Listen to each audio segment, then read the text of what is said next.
예, 안녕하십니까. 좋은 책 함께 읽기 운동본부 채널을 운영하고 있는 이선입니다. 오늘 두 번째 시간인데요. 이번 시간 2026년 6월 14일, 지금 시각은 오후 2시 23분입니다. 그리고 여기는 대한민국 경상북도 경주시입니다. 예,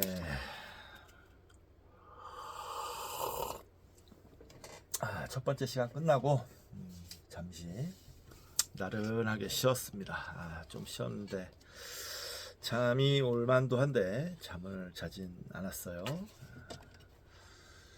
이번 시간은 빅뱅 어제가 없는 오늘 읽도록 하겠습니다. 오디오북 할 텐데요. 이 책도 이제 거의 절반 가까이 읽어갑니다. 이제 빨리 읽고 다음 책으로 넘어가야겠죠. 자, 이번 시간 이 책 읽기 전에 책 한 권 또 소개시켜 드리도록 하겠습니다. 자, 근원의 시간 속으로. 지구의 숨겨진 시간을 찾아가는 한 지질학자의 사색과 기록. 윌리엄 글래슬리 지음, 이지민 옮김, 좌용주 감수, 좌씨가 있군요. 더숲 출판사에서 나왔습니다. 우주에 대한 책을 읽는데 소개시켜드리는 책은 지질학에 관한 책이에요. 흥미가 돋네요. 자, 지은이 윌리엄 글래슬리, 캘리포니아 대학교 데이비스 캠퍼스의 지질학자이자 덴마크 오르후스 대학교의 명예 연구자로 대륙의 기원과 진화, 그것들을 활성화시키는 과정 등을 연구하고 있다. 또한 재생에너지와 지속가능성에 대한 연구도 수행하고 있다. 저서로는 지열에너지, 재생에너지와 환경이 있다. 현재 뉴멕시코주 산타페에 거주한다. 옴기니 이지민, 고려대학교 건축공학과를 졸업하고 이화여자대학교 통번역대학원에서 번역학을 공부했다. 현재 뉴욕에 살면서 번역 에이전시 엔터스 코리아의 번역가로 활동 중이다. 옮긴 책으로는 시간여행자를 위한 고대 로마 역사서, 철학가게, 망각에 관한 일반 노트, 철도 역사를 바꾸다 등등이 있다. 감수자 좌용주, 서울대학교 지구과학 교육과를 졸업하고 일본 도쿄대학 지질학과에서 석사와 박사학위를 받았다. 한국해양연구소에서 남궁연구를 수행하다 1992년부터 경상대학교 지질학과 교수로 재직 중이다. 주로 화성암에 대해 연구하고 있으며 고고 지질학의 연구도 병행하고 있다. 극지 연구로는 남극권의 남셰틀랜드 군도 일대와 북극권의 스발바르 제도에서 지질 조사를 수행했다. 한국암석학회와 한국지구과학회에서 학술상을 수상하였고 한국지구과학 올림피아드 위원장, 경상대학교 기초교육위원장을 역임한 바 있다. 저서로는 지오포이트리, 테라섬의 분화, 문명의 줄기를 바꾸다를 비롯해 여러 권의 청소년을 위한 지구과학 교양 서적이 있다.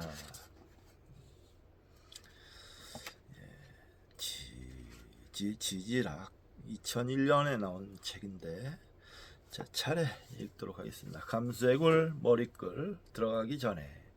인상 1 제1장 분별. 모든 소리가 야생의 광활함에 묻히다. 정적. 퓨르의 바다 한가운데 반짝이는 푸른 오주의 나라. 신기루. 깨지람석에는 꿈의 잠재력이 살아 숨쉰다. 암석깨기. 인간의 손에서 탄생하지 않은 풍경, 꽃익기. 야생은 존재만으로도 새롭다. 매. 인상 2 제2장 고화. 덧칠이 멈추지 않는 커다란 화폭, 태양벽. 오디세우스의 사이렌 소리, 새의 울음과 신화. 이 땅은 우리를 위해 설계된 것이 아니다. 들꽝. 무언가 하려는 의지를 내려놓고 깨끗한 물. 야생에서 펼쳐지는 생사의 보편성, 물고기 떼, 인상 3, 제3장 등장. 야생에서의 삶은 가혹하고 생존은 투쟁이다. 조석.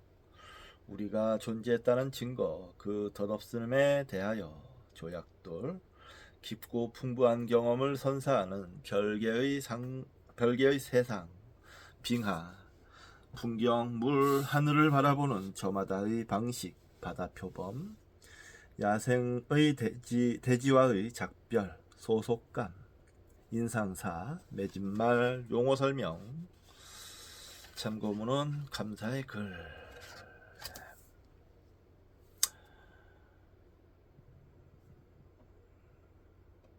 그곳에서 무한한 자유가 삶으로 침투했다. 그린란드의 광활한 야생 속에서 과학은 시가 된다. 존 버로스상 수상작. 존 버로스상이 뭔지 모르겠는데 그런 사람이 있는 모양이군요. 예, 자, 빅뱅 어제가 없는 오늘 오디오북 시작하도록 하겠습니다. 자, 좀 빨리 읽겠습니다. 6장 원시 원자 인용입니다. 나는 과학자로서 우주가 대폭발로부터 시작했다는 것을 믿지 않는다. 아서 에딩턴 물리적 세계에 관하여. 다음, 우리의 우주론 가설을 완전히 바꿔야 할 필요가 있으며 우주의 초기 조건에 대한 검증이 시급하다. 우리는 우주 진화의 폭발 이론을 원한다. 마지막 20억 년 동안은 서서히 진화했다. 밝지만 매우 빠른 폭발의 연기이자 재해에 해당하는 시기이다. 조르주 르메트르, 우주의 진화.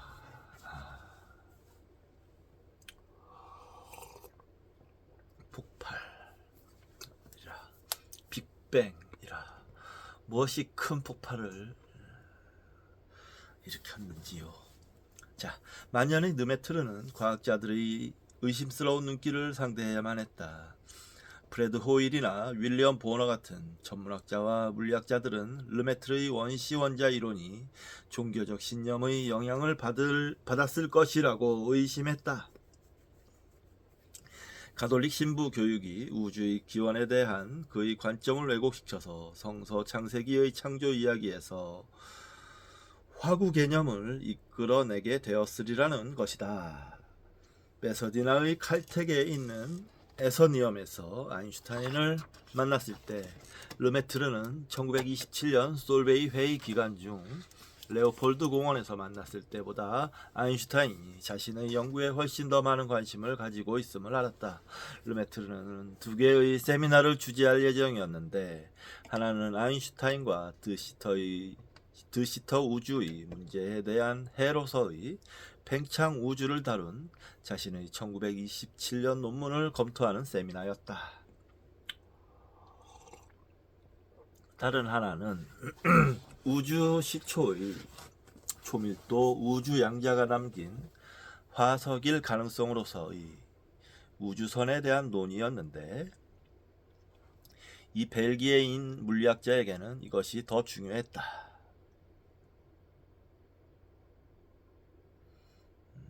우주선이라는 것은 우주의 어떤 레이저선 같은 선, 말 그대로 선, 네. 를 얘기하는 겁니다. 우주선. 코스믹 레이스. 그로부터 한참 후인 1958년 르메트르는 짧은 라디오 자담에서 자신과 아인슈타인의 교류에 대해 이야기한 적이 있다. 그는 둘이 함께한 자리에서 아인슈타인이 르메트르의 팽창우주 핵에 형이상학적 의미가 너무 담겨있기 때문에 받아들일 수 없다며 르메트르에게 불만을 표시했다고 회상했다. 인용입니다. 그에게 우주선의 기원에 관한 내 생각을 말하자 그는 흥분하며 밀리컨과는 이야기해봤나요? 라고 말했다. 여기서 밀리컨은 로버트 밀리컨 전자의 전하량과 프랑크 상수값을 구했으며 단파장의 우주 복사선을 발견하여 우주선이라 명명했다. 1923년 노벨 물리학상을 수상했다. 내가 그에게 원시 원자에 대해 말하자 내 말을 끊으며 아니 그건 아니야. 창조의 냄새가 너무 많이 나요. 라고 말했다. 당시 칼텍의 교수로 있던 로버트 밀리컨은 우주선 연구의 최고 권위자였으며 르메트르는 그 후 여러 해 동안 우주선에 관해 그와 논의를 하였다. 르메트르는 우주선들을 화염과 연기 같은 것으로 믿었다. 즉 자신이 이론화한 우주 전체의 진화 출발점인 초고밀도 우주핵이 남긴 잔재로 생각했다. 아인슈타인은 자신의 이론에서 그와 같은 주장이 가지는 중요성을 이해하고 있음이 분명함에도 원시원자 이론에 대해 갑자기 화를 낸 것은 이상하게 보인다. 사실 아인슈타인은 우주의 시작이라는 생각에 별 저항감이 없었을 뿐만 아니라 특이점이라는 개념 없이 시공간의 출발점을 구성할 수 있는 가능성을 두고 르메트르와 토론하기도 했다. 아인슈타인의 중력 방정식에서 특이점은 밀도나 압력과 같이 필수적 요소라 할 수 있다. 방정식의 어느 한 가지 혹은 몇 가지 요소가 무한대로 커지면 일반 상대성 이론 방정식이 붕괴되어 방정식 자체가 성립할 수 없게 된다. 아인슈타인은 우주의 시초에 특이점의 개념이 아닌 모든 방향에서 동일하며 균질한 모형의 가능성을 생각해 보라고 했다. 실제로 르메트르는 이 문제에 관해 논문을 작성하여 1932년에 발표했다. 하지만 우주의 시초가 특이점으로 귀결된다는 것은 피할 수 없음을 확인했다. 그럼에도 르메트르와 아인슈타인 두 사람 모두 그 결론이 반드시 실제적인 물리현상을 의미한다고는 생각하지 않았다. 나중에 로저 페놀로치와 스티븐 호킹에 의해 특이점이 모든 실제적 우주 모형에서 필연적임이 증명되었다. 그러나 아인슈타인은 우주론적 모형에서 시간의 시초와 관련해 자신의 책 상대성 이론의 의미에 이렇게 적었다.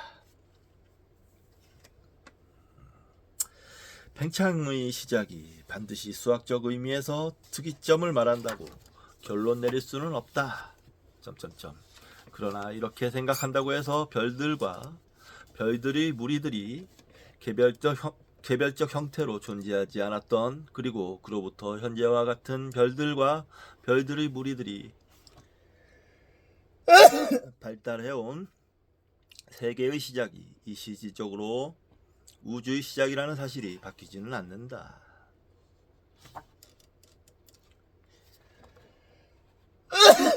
주표시가 있습니다. 예를 들어 알브레히트 폴스팅이 쓴 아인슈타인 전기를 보면 에딩턴은 아인슈타인의 방정식을 이해하는 다른 사람은 아마 없을 것이라며 농담을 던지곤 했다. 이거 아니고요.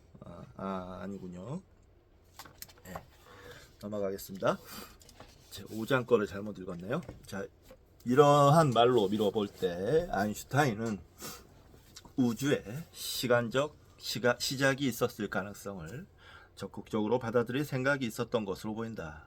그리고 비록 르메트르에게는 빈정거리는 투로 말했지만 그는 시공간의 기원이 무로부터 세계의 창조와 같은 개념이 아니라는 것을 충분히 인식할 수 있을 철학적 배경을 가지고 있었다. 본질적으로 아인슈타인이 생각하는 창조의 개념은 과학적 영역 바깥에 속했다. 아인슈타인과 르메트르는 칼텍의 에서니엄주의를 산책하면서 많은 이야기를 나누었다. 당시 아인슈타인은 허블이 은하들이 멀어지는 현상을 발견함으로써 자신의 이론에 근거한 팽창 우주 모형에 충분한 설득력이 생겼다고 생각하고 있었다. 하지만 르메트르는 우주상수 람다를 일반 산대성 이론의 중력장 방정식에 계속 포함시켜야 한다는 자신의 주장에 아인슈타인이 귀를 기울이는 것으로 생각했다. 아인슈타인이 가는 곳은 어디나 기자들이 따라다니며 자신과 이 위대한 물리학자의 토의 모습을 지켜보고 있었기에 르메트르는 즐거웠다. 최고의 물리학자와 사제가 걸어가면서 나누는 이야기는 곧 화제가 되었다. 기자들은 람다라는 단어를 잘못 알아들어 그들이 어린 양에 관해 토의하는 것이 분명하다고 속기로 적었다. 그때 르메트르는 담배를 피웠고 아인슈타인은 파이프 담배를 애용했다. 아인슈타인의 아내 엘자는 남편에게 담배를 줄이라고 자주 말했지만 르메트르는 아인슈타인의 파이프 담배 주머니가 빌 때면 자신의 담배를 주어서 더 피우게 했다. 일부 사람들은 르메트르의 연구가 1927년 이후 원시원자 이론을 계속 발전시켜 왔다고 보고 아인슈타인과 드시터의 해를 활용하여 팽창 우주 모형을 전개한 그의 논문이 처음부터 우주의 기원을 시사한다고 설명한다.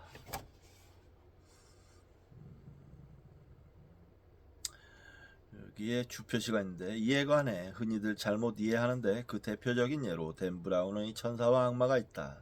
그 책에서 저자는 르메트르의 과학적 연구를 잘못 이해했을 뿐만 아니라 르메트르를 수도사로 묘사하고 허블이 빅뱅을 입증했다고 기술하고 있다.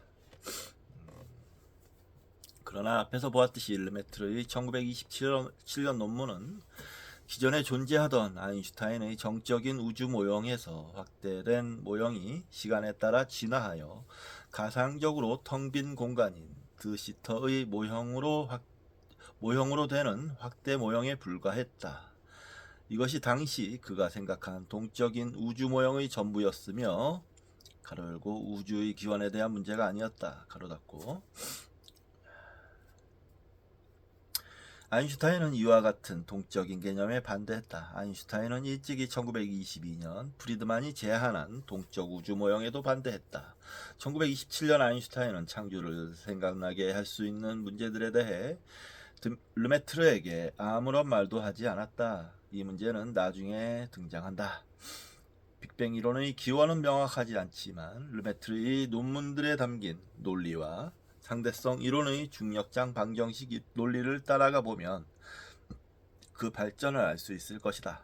1930년에 에딩턴이 르메트르의 1927년 논문을 번역하여 발표했을 때 르메트르는 이미 아인슈타인의 우주 모형이 안정성에 문제가 있음을 인식하고 있었다. 즉 아인슈타인이 말하는 정적인 상태의 우주에서 시작해서 무한한 과거까지 되돌리면 우주 모형에 문제가 생겼다. 물리적인 이유였다. 아인슈타인의 정적인 우주는 무한의 시간 동안 그 자체가 유지될 수 없었다.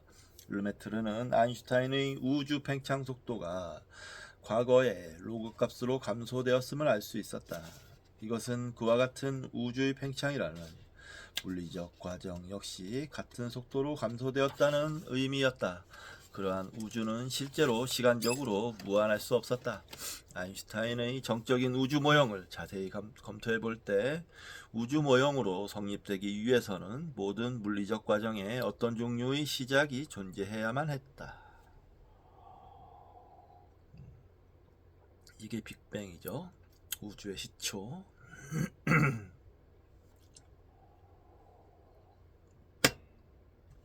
뛰어난 양자 물리학자로 노벨상을 수상한 폴 디렉은 르메트르가 팽창 우주 모형에 관해 가장 중요한 논문을 썼던 그 해에 양자 전자기학 이론의 토대를 구축했으며 상대성 이론의 우주론에 대해서도 많은 관심을 가졌다. 그는 허블의 관측 데이터와 비교할 때 르메트르가 1927년 초기 모형에서 부딪힌 문제에 대해 잘 알고 있었다. 인용입니다. 팽창 속도가 일정하다고 가정하고 허블 상수로 계산하면 팽창이 시작된 시점은 109년 전이다. 하지만 우주학자들은 별의 진화에 소요된 시간이 이보다 훨씬 길다는 것을 알고 있기 때문에 이러한 차이는 커다란 어려움으로 다가온다. 그래서 르메트르는 자신이 처음 제안했던 모형을 선호했다. 팽창이 무한한 과거에서 시작되었다고 보는 모형이다. 그러나 그는 우주의 시작을 이렇게 무한한 과거로 돌린다고 해서 그와 같은 불일치가 해소되지 않는다는 인식에서 이와 같은 관점을 수정했다. 팽창의 초기 단계에는 모든 물리적 과정들이 극단적으로 서서히 진행되고 무한한 과거로 가면 그 속도가 로그 값으로 느려지기 때문이었다.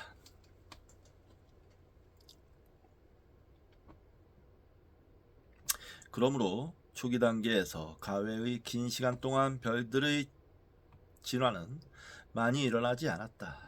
이와 같은 주장은 르메트르가 아인슈타인 방정식의 물리학적 의미를 깊이 이해하고 있음을 보여준다. 여기까지가 인용입니다.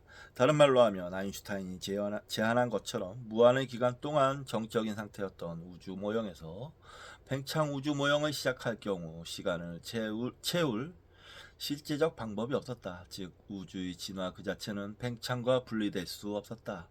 이 두 가지는 함께 진행되어야 했다. 그래서 어떤 형태의 시작이라는 개념을 탐구하게 된 것이다. 사실 우주의 실제적 기원이라는 문제는 르메트르가 1927년의 논문을 쓴 직후부터 그를 괴롭히기 시작했다. 1930년에 그의 동료들과 언론에서는 모형을 널리 알리고 축하도 했지만 르메트르 자신은 처음 모형에 불만을 가지게 되었다. 그는 물리학적으로 좀 더 만족스러운 우주 모형을 만들어야 한다고 생각했지만 1931년에야 이 문제를 파고들 수 있었다. 이번에도 에딩턴은 르메트르 원시원자 가설의 지지자였다. 이 영국인 천문학자는 영국 수학협회에서 수리 물리학적 입장에서 본 세계의 종말에 관하여 라는 강연을 하며 우주가 서서히 열의 죽음을 향해 간다는 생각에 동의했다. 열팽창인가요? 그러나 그는 또한 현재 상태의 우주를 과거로 되돌려 추정하면 시작이 존재할 가능성도 있다고 말했다. 인용입니다. 시간을 거슬러 가면 세계는 점점 더 뭉쳐있는 형태를 띨 것이다. 거슬러 올라가는 여행을 너무 빨리 멈추지 않는다면 세계의 물질과 에너지가 가능한 최대로 뭉쳐진 때에 도달하게 될 것이 틀림없다. 거기서 더 이상 거슬러 올라갈 수는 없다. 시간과 공간의 갑작스런 끝이다. 우리는 이 상태를 일반적으로 시작이라 부를 수 있을 것이다. 철학적으로 볼 때 현재와 같은 자연 질서의 시작이라는 생각은 내게 어색한 개념이다.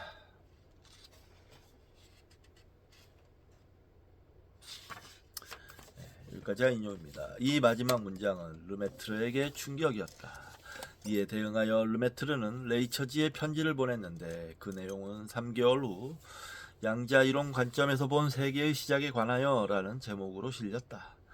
여기에서 르메트르는 처음으로 자신의 이론을 분명히 제안했으며 이것을 토대로 빅뱅 이론이 발전하게 되었다. 그는 처음에 자신의 이론을 우주 폭발의 기원으로 소개했다. 네이처에 실린 이 편지에서 가장 특징적인 것은 우주의 시간적 시작이라는 생각에 관한 논의와는 별개로 처음으로 우주의 기원 개념에 양자 물리학을 직접적으로 연결시킨 것이다.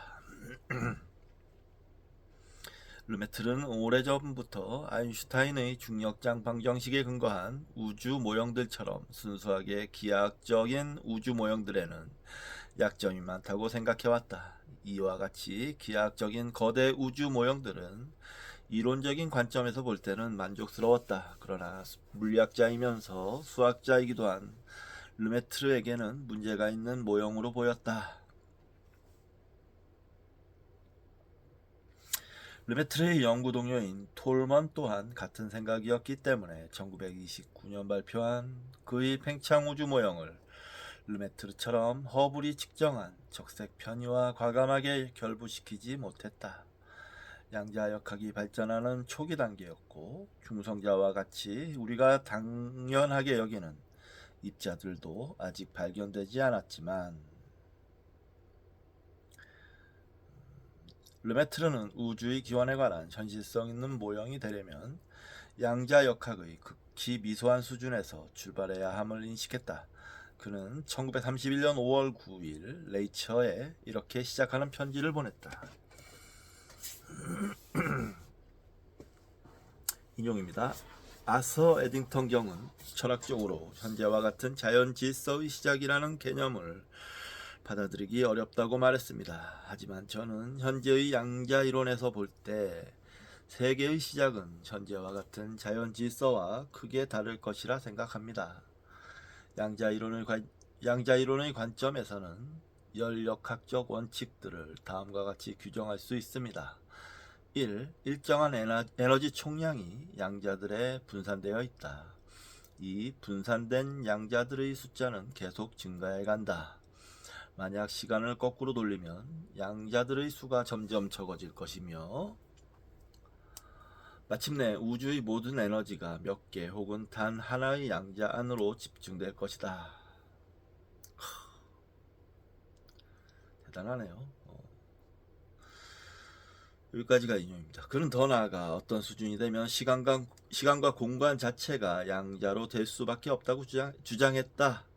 이제는 일반 상대성 이론을 연구한 학자들이라면 이를 당연하게 여긴다.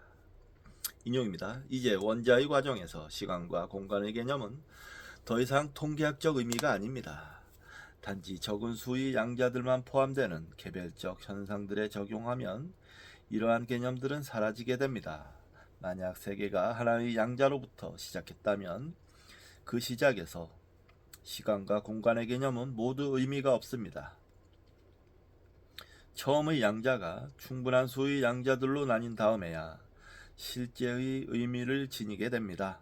이와 같은 주장이 맞는다면 시간과 공간의 시작이 있기 조금 전에 세계가 시작되었다고 말할 수 있습니다. 저는 그러한 형태의 세계의 시작은 현재와 같은 자연 질서와는 크게 다르며 전혀 거부감을 가질 이유가 없다고 생각합니다. 대단하네요. 벌써 이렇게 빅뱅에 대해서 다가갔어요. 천재 같네요. 진짜 천재. 시간이 있기 전이라는 말에서 비롯될 수 있는 철학적 혼란과는 상관없이 르메트르는 여기서 모든 것들이 시간과 공간을 포함하여 최초의 양자 상태에서 기원했다고 믿는 자신의 생각을 분명하게 밝혔다. 르메트르에 앞서 이렇게 생각한 과학자는 아무도 없었다. 나중에 그는 1950년에 펴낸 논문집인 원시원자에서 이와 같은 궁극적 기원을 과거가 없는 지금이라고 표현했고, 이것은 르메트르가 네이처에 보낸 편지를 설명할 때 어제가 없는 오늘로 번역되어 인용되었다. 진짜 대단한 사람이네요. 보면 볼수록 아인슈타인을 넘어선 생각을 해낸 거예요. 이 사람은. 오늘날 알려진 것처럼 순수한 에너지에서 모든 물질의 뜨거운 폭발이라는 의미로 르메트르가 직접 빅뱅에 대해 말한 적은 없다. 나중에 조지 가모프가 르메트르의 연구를 바탕으로 이러한 개념을 자세하게 정립했다. 르메트르는 처음에 방사성 붕괴를 생각하고 있었다. 초밀도 양자가 방사성 붕괴 과정을 통해 나뉘고 또 계속 나뉘어서 진화하는 우주가 탄생했는데 이것을 공간의 팽창인 차가운 빅뱅이라 할 수 있다. 르메트르는 이와 같은 이론을 원시원자 이론이라 불렀다. 1931년경에는 이미 원자 핵을 단지 하나만의 범주로 생각해서는 안 된다는 것이 알려져 있었다. 즉 원자는 물질의 가장 작은 요소가 아니며 양성자와 전자들 같은 더 작은 요소들로 구성되어 있다. 중성자는 1932년에 발견되었다. 전자의 반물질 혹은 대항 입자인 양전자 또한 딜렉이 양자역학을 바탕으로 구성한 중력장 방정식에서 그 존재가 시사된 후 더 이상의 연구가 없다가 1932년에 우연히 발견되었다. 이와 같이 아직 양자론이 초기 발전 단계였지만 르메트르는 기존의 원시원자라는 용어를 사용하지 않는 편이 좋았을 것이다. 이 용어가 나중에 적지 않은 혼란과 오해를 야기했기 때문이다. 원시원자보다는 원시핵이 더 정확했으며 혼란도 더 적었을 것이다. 르메트르가 레이처에 보낸 편지에서는 원시 양자를 이용하는 편이 더 적절했다. 어찌됐건 르메트르는 기존에 존재하는 물질의 고밀도 상태를 제안했다. 기존에 존재하는 물질의 초고밀도 상태를 제안했다. 차갑고 무거운 알고 있는 우주의 모든 질량을 포함하는 상태였으며 즉시 분해되기 시작했다. 그리고 그때의 방사성 요소가 물질, 시간, 공간을 형성하며 여기에서 별, 은하, 우주가 만들어졌다. 그러나 이러한 가설에는 즉시 몇 가지 문제가 나타났다. 물질의 초기 팽창 과정에 은하들이 어떻게 농축될 수 있었는가? 우주선을 우주 기원의 상태로부터 남겨진 재와 연기, 즉 폭발의 잔해로 생각할 수 있는 것인가? 그리고 르메트르가 초기에 제안한 모형을 폐기하면 그의 새로운 원시 원자 모형에 좀 더 심각한 다른 문제가 나타날 가능성이 있었다. 이에 관해 디렉은 이러한 문제를 제기했다. 허블 시간으로 추정한 우주의 시간 크기, 추정된 팽창 우주의 나이 문제, 가로 열고 약 20억 년이었다. 네, 이때 우주의 나이를 20억으로밖에 안 잡았군요. 제가 1980년대 초 무슨 막 이제 아이들 갖고 노는 뭐 어떤 카드 같은 거에서 그때 우주 나이가 200억 년이라 그랬던가. 아무튼 지금의 138억 년은 아니었고 뭐 그랬었어요. 더 정밀해진 거죠. 점점 과학이 발전할수록. 허블은 멀어지는 은하에 관한 관찰 결과를 토대로 우주가 메가파섹 거리마다 1초당 525km의 속도로 팽창해 가는 것으로 계산했다. 이러한 속도가 일정하다고 가정하고 현재까지 알려진 가장 먼 곳의 은하에 이를 적용하여 역으로 계산해보면 은하가 나타났던 지점을 결정하고 우주가 시작된 때를 추정할 수 있을 것이다. 이러한 방법으로 추정한 결과를 허블 시간이라 불렀다. 그리고 허블의 초기 속도를 바탕으로 계산하면 그 시간은 길지 않았다. 그러나 이미 별들은 이 시간보다 더 오래된 것으로 추정되고 있었으며 지질학자들이 계산한 지구의 나이도 이보다 많았다. 그렇겠죠. 20억 년. 네.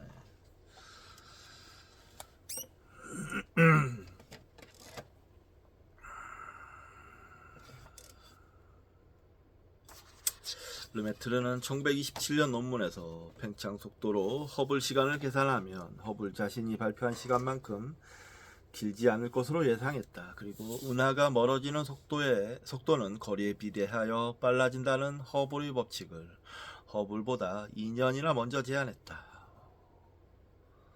역시 천재죠.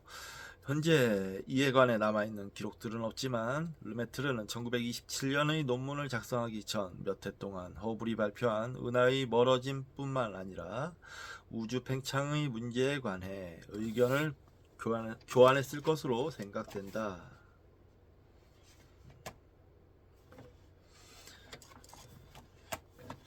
그는 자신이 편지를 잘 보관해 두지 않기 때문에 좋은 통신이 되지 못한다고 말한 적도 있다.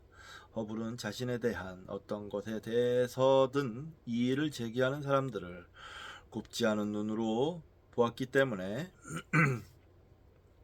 자신의 업적을 조금이라도 손상시킨다고 생각되는 통신 기록이라면 남겨두지 않았을 수 있다. 글쎄요, 그럴 수도 있죠.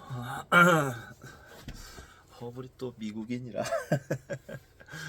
너무 선입견이죠. 네, 죄송합니다. 그러나 많은 물리학자들은 두 사람 사이에 어떤 접촉이 있었을 것이라 추측한다. 표시가 있습니다. 허블의 법칙은 허블이 발표하기 2년 전에 르메트르가 이미 사용했다. 그리고 우주 팽창 속도를 허블이 계산한 속도와 거의 비슷하게 추정하여 그 주장을 뒷받침해 주었다. 두 사람 사이에 어떤 논쟁이 오고 갔을 수는 있지만 르메트르는 자신의 이름을 붙이지 않고 동료 천문학자의 이름을 붙여 허블의 법칙이라 부르는 데 대해 어떤 불만도 제기하지 않았다. 허블이 당시 팽창 속도로 추정했던 시간의 크기는 원시 원자 이론으로서는 문제였다. 르메트르가 처음 생각했던 이미 존재하는 정적인 평형 상태에서 무한의 과거로 거슬러 올라가는 팽창 모형에서는 문제가 아니었다. 그러나 자신의 우주 모형에 시간의 기원이라는 개념을 도입하자 일정하다고 가정한 허블 팽창 속도에 즉시 문제가 나타났다. 팽창 속도를 우주의 시작까지 되돌려서 계산하면 단지 20억 년이라는 결과가 나왔다. 우주가 별이나 은하 혹은 지구와 같은 자신의 구성 요소들보다 더 젊을 수 없다는 것은 명확했다. 그러나 이와 같은 불일치로 인해 르메트르의 이론이 무너지지는 않았다. 불과 몇 년 후인 1948년에 발터바데라는 다른 천문학자가 허브의 시간의 초기 추정값을 재검토하여 계산이 크게 잘못되었음을 발견했다. 바데는 안드로메다 은하에 있는 두 가지 형태의 세페이드 변광성의 주기 밝기 관계에 대한 정밀한 계산값을 기초로 허블 시간을 다시 추정했다. 그 결과 안드로메다까지의 거리가 2배로 늘어나고 허블 시간 또한 2배가 되어 팽창 우주의 나이를 40억 년으로 추정할 수 있었다. 이것은 별의 진화 나이 및 알려진 지구의 나이에 좀 더 근접한 값이었다. 1950년대에 와서 허블의 제자이자 그를 이어 팔로마산 천문대의 책임자가 된 앨런 샌디지는 나이를 그보다 더 길게 추정했다. 그 결과 이제 우주 시간의 크기는 르메르트의 빅뱅 혹은 다른 여러가지 빅뱅 모형에서 더 이상 문제가 되지 않았다. 그동안 르메트르는 천문학자들이 자신의 이론을 살려주기만을 기다리고 있지 않았다. 1930년대 중반에 르메트르는 자신의 우주 모형을 재구성하기 시작하였다. 이러한 모습은 그의 강렬한 의지와 지혜를 보여준다.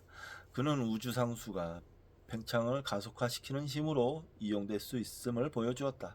그의 최종 모형은 머뭇거리는 우주로 알려지게 되는데 원시원자의 초고밀도 상태에서 기원하여 급속히 팽창한 다음 필요한 시간 또한 거의 멈춤 정도로 팽창이 느려진 후 다시 팽창이 가속되는 우주다.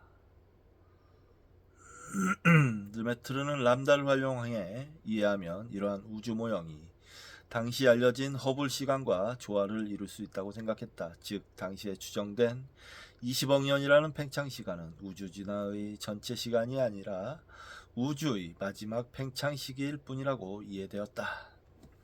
많은 사람들에게 르메트르의 이와 같은 생각이 너무 편의적 해석처럼 보였지만 그의 초기 모형에 비해 이러한 모형은 현재까지 밝혀진 우주에 더 잘 부합되었다.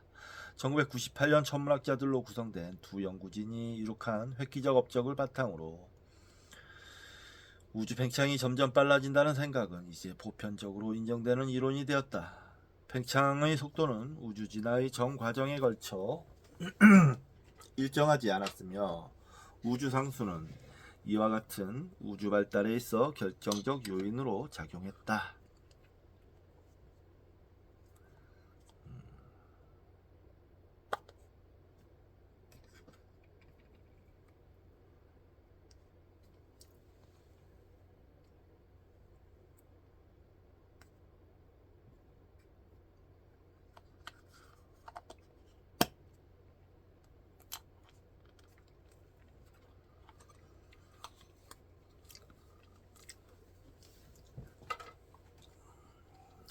르메트르는 1932년 8월 영국에서 캐나다 몬트리올로 건너갔으며 그 후 미국에 몇 달 동안 머무르다 아인슈타인과 만나게 되었다. 이때의 여행에서 르메트르가 몬트리올에 도착한 직후 미국과의 국경에서 멀지 않은 퀘벡의 허미티지 골프클럽에서 돌아다니는 모습을 한 기자가 취재했다.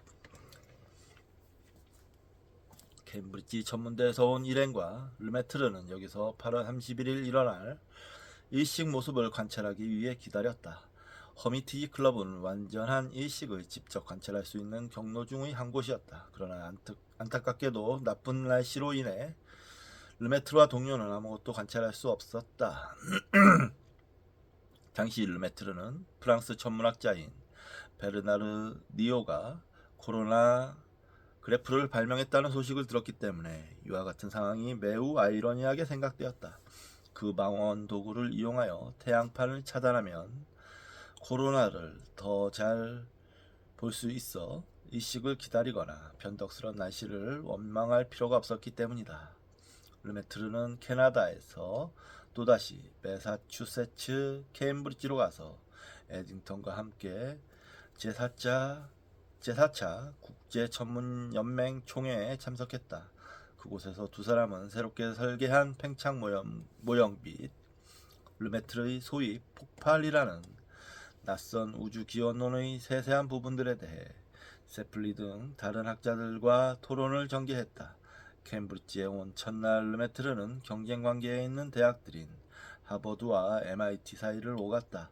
세플리에게 영감을 얻은 르메트르는 멀리 떨어진 은하들에 대한 관찰 결과를 자신의 팽창 모형에 통합하는 데 집중했다. 그리고 그것은 자신이 처음 구상한 우주 모형 및 허블 시간으로 추정할 때 너무 짧게 계산되는 우주 시간을 여기에 조화시키기 위한 방법이기도 했다. MIT에서 르메트르는 자신의 지도 교수였던 마누엘 발라타와 함께 우주선이 폭발에 따른 우주 기원이 남긴 흔적일 가능성에 대해 연구했다. 12월에는 다시 자신의 주무대인 캘리포니아로 돌아갔다. 한 학기 동안 미국 동부 지역에서 했던 연구로 무장한 르메트르는 다음해 1월 칼텍에서 팽창 우주 모형과 우주선에 관한 세미나를 개최했는데 아인슈타인도 청중으로 참가했기 때문에 언론의 집중적인 조명을 받았다. 당시 아인슈타인의 방문은 르메트르에게 언론의 관심을 유도하기에 충분했다. 예상대로 언론은 르메트르의 이론보다 그가 물리학자인 동시에 사제라는 점에 더 흥미를 가졌다. 인용입니다. 그리고 그 소녀는 성장하여 사제이자 물리학자가 되었다. 그는 고래가 요나를 삼킨 일이나 세계가 6일 만에 만들어졌음을 믿지 않았다. 과학은 그에게 고래가 삼킨 먹이를 살려줄 수 없다는 것과 창조는 100만 년이 100만 번 거듭된 과거에 일어났음을 가르쳤다.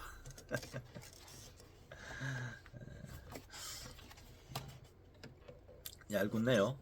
언론은 이제 그 소년이 가톨릭 사제임을 나타내는 로마 가톨릭 계열의 옷을 입고 물태안경을 쓴 38살의 약간 통통한 남성이다. 그는 미소를 지으며 프랑스 억양이 섞였지만 완벽한 영어로 말을 시작했다고 적었다. 그리고 덩컨 에이크먼은 2월 19일자 뉴욕타임스에 다음과 같은 제목의 기사를 실었다. 진리를 향해 두 길을 걸어가는 르메트르. 저명한 물리학자이면서 사제인 그는 과학과 종교 사이에 모순이 존재한다고 생각하지 않는다. 앞에서 보았듯이 당시 르메트르의 원시-원자 이론에 아인슈타인이 보여준 관심의 크기에 대해서는 각기 다른 의견이 있다. 1933년 3월 11일자 리터러리 다이제스트에는 아인슈타인이 내가 들어본 창조에 대한 설명 중 가장 아름답고 만족스럽다고 말했다고 실려 있지만 크라운은 그보다 1월 23일자 뉴스위크 기사가 더 정확할 것이라고 지적했다. 뉴스위크지는 아인슈타인이 르메트르의 실명을 거론하며 그가 우주선을 우주 기원의 흔적으로 본 것은 아름답고 만족스러운 해석이라고 말했다고 적었다. 실제로 아인슈타인이 많은 관심을 나타냈을지라도 그가 원시 원자를 우주 기원을 설명하는 완벽한 이론이라고는 생각하지 않았을 것이다. 또한 르메트르의 이론에 대해 창조라는 단어를 사용하며 말했을 가능성도 거의 없다. 아인슈타인과 드시터는 나중에 다른 우주 모형을 함께 연구하는데 어떤 방법으로든 시간적 시작의 개념을 피해가는 모형이었다. 이것은 최소한 철학적으로는 아인슈타인이 세계의 시간적 시작을 필요로 하지 않는 모형을 선호했음을 말해주는 하나의 예라 할 수 있다. 그렇다면 다른 물리학자들과 천문학자들의 입장은 어땠을까? 르메트르의 이론에 그 과학자들이 나타낸 반응은 어떠했을까? 과학자들은 언론들처럼 그렇게 흥분하지는 않았던 것으로 보인다. 1933년의 언론 반응으로 미뤄볼 때 르메트르는 아인슈타인의 뒤를 잇는 유명한 괴짜의 범주로 다루어졌던 것이 명확하다. 예를 들어 한쪽에서는 그의 이름을 둔탁한 벨기에 억양으로 읽었으며 또 다른 언론들은 완벽한 영어식으로 발음했다. 소설가 체스터턴의 탐정 신부 브라운의 과학자 버전이라 할 수 있는 불태안경을 낀 스코틀랜드인이라 표현한 언론도 있었다. 허블의 1929년 관찰 데이터가 상대성 이론에 따르는 팽창 우주 모형을 뒷받침하자 아인슈타인은 우주상수를 폐기하기로 결정했다. 아인슈타인에게 우주상수는 자신의 우주 모형이 가지는 정적인 특성을 유지하기 위한 수단에 불과했다. 자신의 1917년 방정식에 대한 유일한 해로 생각한 모형이었다. 허블의 계속 증가하는 은하들이 우주의 팽창을 시사하자 아인슈타인은 친구 파울 에렌 페스트에게 우주상수를 치워버리라는 편지를 썼다. 그러나 르메트르는 그렇지 않았다. 그는 우주상수가 수학적인 평형을 이루게 하는 요소 이상의 역할을 한다고 생각했다. 또한 우주상수가 실제의 물리적 힘을 나타낸다고 생각했다. 공간의 진공에너지로 태양계나 임금 별들과 같은 국지적 차원에서는 감지되지 않지만 은하들과 우주 전체라는 규모에서는 매우 실제적인 힘이다. 그리고 생의 말년에 가서는 남달을 중력 방정식 오른쪽에 포함시켰다. 이는 우주상수가 에너지 밀도를 결정한다. 에너지 밀도 요소들과 물리학적 관련을 가진다는 의미다.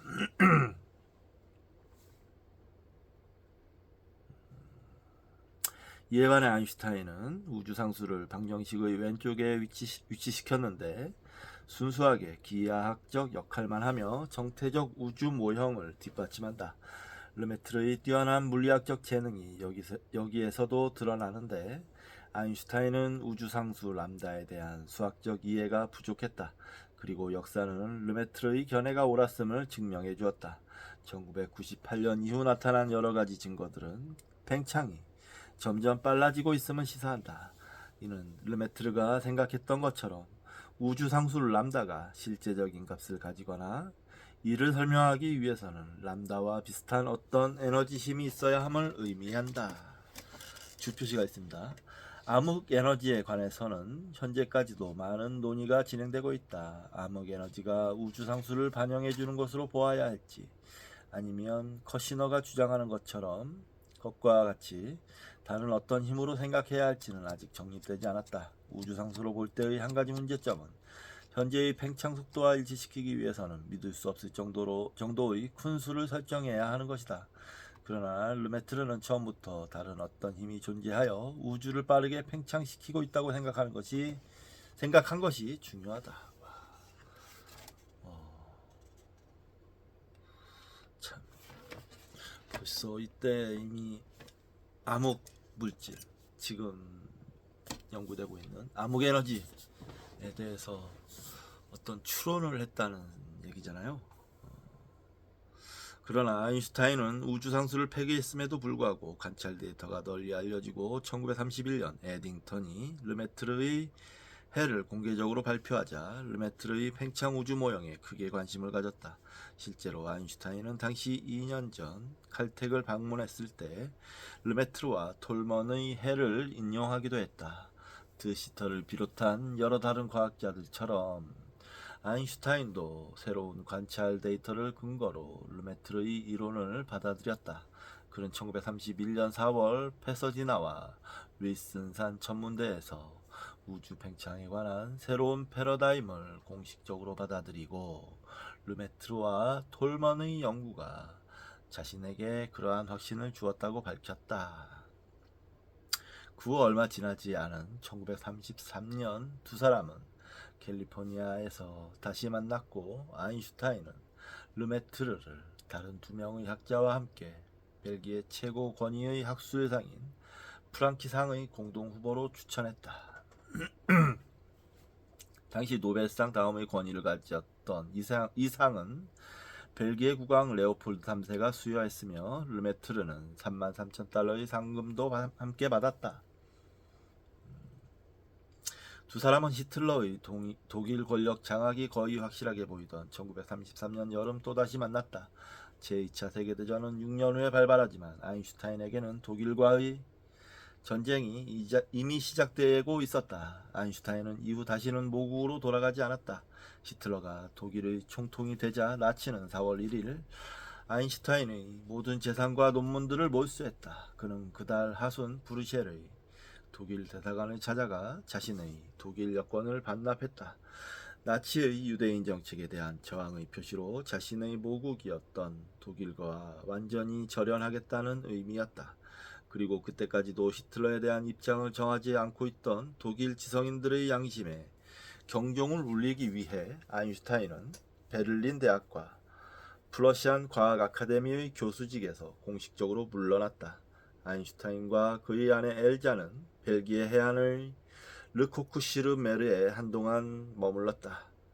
르메트르는 아인슈타인이 도착한 직후에 그를 찾아가서 벨기에 프랑키 재단의 후원으로 스피너에 관한 세미나를 개최할 계획이라고 말했다. 스피너는 회전으로 변환될 수 있는 복소수들의 쌍으로 일반 상대성 이론뿐만 아니라 양자 물리학과 공간의 다차원적 이론 등에 유용했다.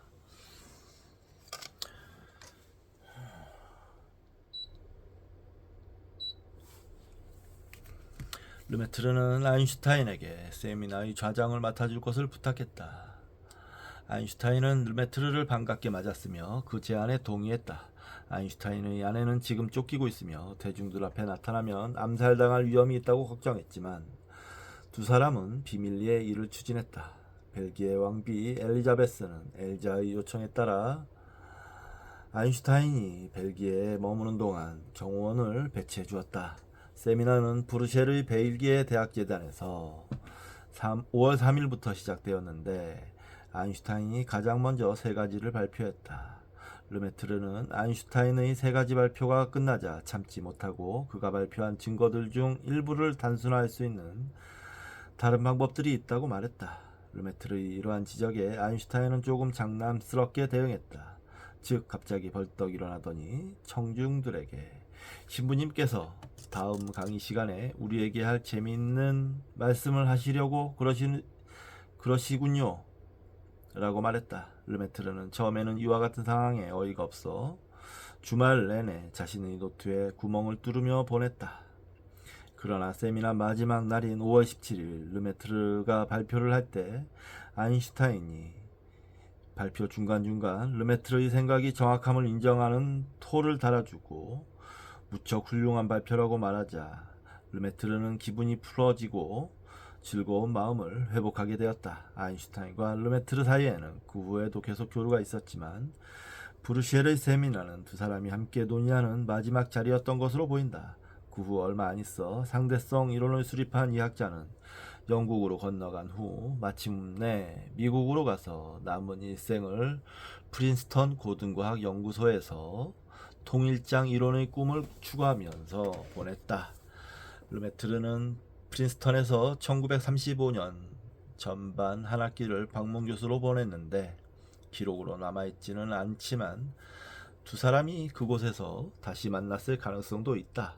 전쟁의 광풍이 유럽을 휩쓸기 시작했다. 1940년 나치가 침범하고 동맹국 군인들에 의해 무차별 사륙이 진행되는 와중에 르메트르는 자신의 모국에 갇혀 고립된 처지가 되었다. 르메트르의 연구는 이제 긴 공백기를 맞았다. 세계적 개인적 사건들로 인해 1930년대 그의 연구 여행 중반까지는 예상하지 못했던 공백기였다. 르메트르는 자신의 우주론을 더 이상 발전시키지 못했다. 그는 네이처에 기고한 글에서 자신의 폭발 우주론 발전의 다음 단계는 양자역학을 이용하여 우주가 그 기원으로부터 발달해가는 상세한 과정을 밝히는 연구가 될 것이라고 주장했으며 1931년 영국에서 열린 회의에서 이에 대해 설명했다. 그리고 제2차 세계대전 직후 르메트르가 예견한 대로 우주론의 큰 발전이 있었는데 그러한 발전의 선두에는 철의 장막 뒤에서 온 괴짜 같은 학자가 있었다. 바로 조지 가모프였다.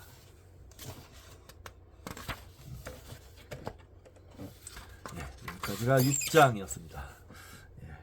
아주 긴 르메트르의 천재적인 면모를 볼 수가 있었습니다. 대단하네요. 자, 여기서 마치고 다음 시간에 또 뵙도록 하겠습니다. 감사합니다.